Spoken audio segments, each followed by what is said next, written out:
So for the February 2020 Great Film Throwback Day, oh boy, do I have a winner for you. And when I say that, I actually mean that I will be talking about a Oscar-winning film. So, you know how there are certain movies in the world of Hollywood that you know the names, but you don't think that if you saw it, you were going to really gain anything from it.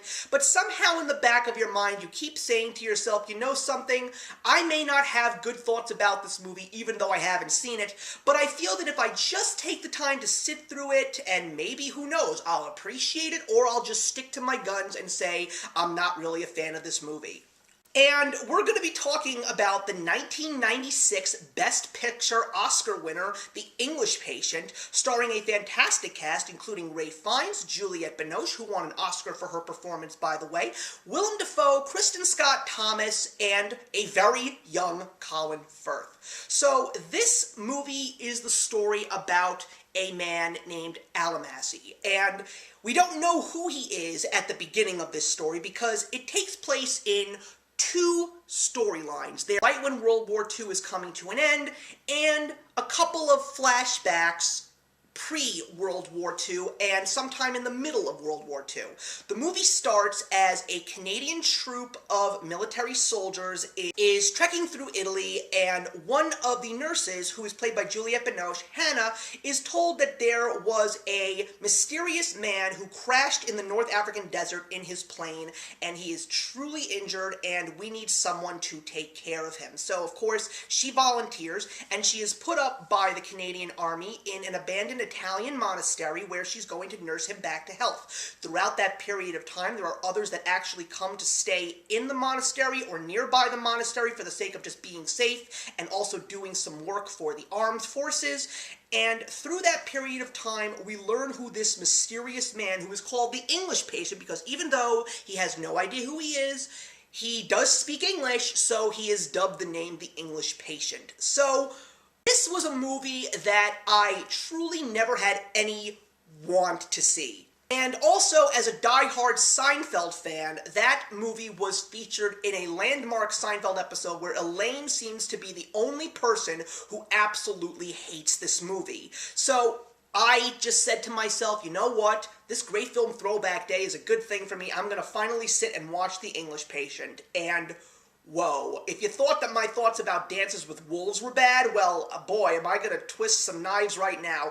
Although, probably not that much, because, truthfully, I just could not get behind this movie. Were there some good things in this movie that I actually can talk about? Well, I did think that the acting was fantastic. I mean, you've got a great cast, and the fact that Juliette Binoche even got a nomination and a win in the Best Supporting Actress category is great. And names like Willem Dafoe, Ralph Fiennes, Colin Firth, like, how could I not get behind some of these names? This movie also won an award for film editing because it was the first live-action film to be edited digitally, so you also have to give them props for that.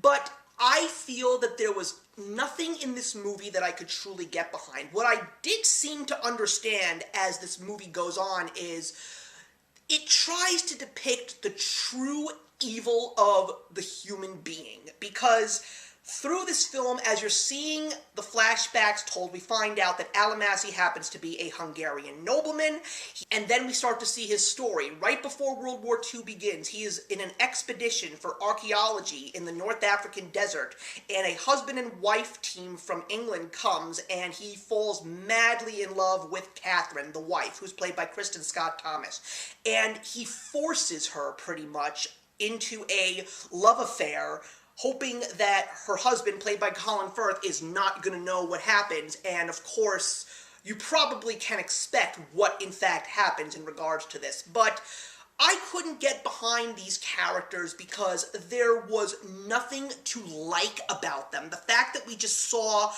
good people being bad was just a horrible thing to experience, and the part that made me even more upset, especially when it came to Alamassy, played by Ralph Fiennes, is that he never truly, at least I thought, finds redemption, even after the fact that he almost died in a plane crash and he looks absolutely horrible because of the damage that he suffers, but he just never seems to right his wrongs and make up for the mistakes that he made. Also, the story could have been absolutely epic because I can totally see that they were trying to play on the golden age of Hollywood.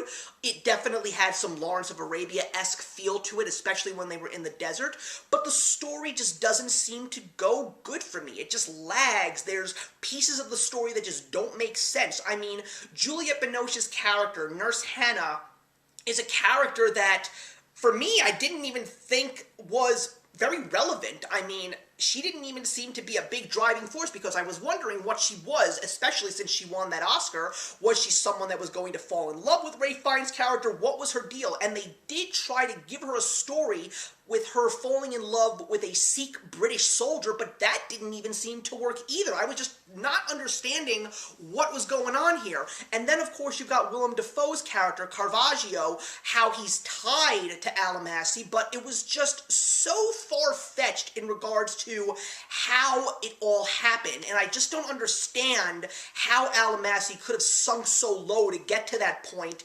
where Caravaggio almost gets killed by the German army. Even the soundtrack, I didn't like the score at all. It was forgettable. It was bland. There was nothing good about the music because it definitely didn't drive the movie. And even all of the landscapes didn't even seem to be nice. I mean, I was expecting large landscapes of the Italian countryside and the vast deserts, and everything just seemed so closed and condensed. I just really was let down by this movie, and I like to try and give movies a chance, even if I didn't have any interest in seeing them in the first place. I mean, look, I always knew that I was going to hate a movie like Dances with Wolves, and I sat through it, everybody, and I wasn't happy about the fact that I did, but I did, and I stuck to my feelings even before I saw this movie. And I wanted to do the exact same thing for The English Patient, and now I just don't seem to understand why this movie won Best Picture. There was just nothing in this movie that moved me, connected with me, made me feel amazed while I was watching this film. I was so upset, and I paused this movie so many times because I just needed to take a breath. Like, I was saying, oh my god, when is this movie going to end? I mean, this movie is not so long. It's just a little over 2.5 hours. But my god, I felt like I watched a 4-hour movie. This was like Cleopatra all over again. Guys, that's it. If you want to leave your comments in regards to The English Patient, if you've seen it, if you've liked it, maybe there's something that I just missed. Because, again, I try to give movies a chance, and this one just didn't work for me. I have no intentions to watch this movie again.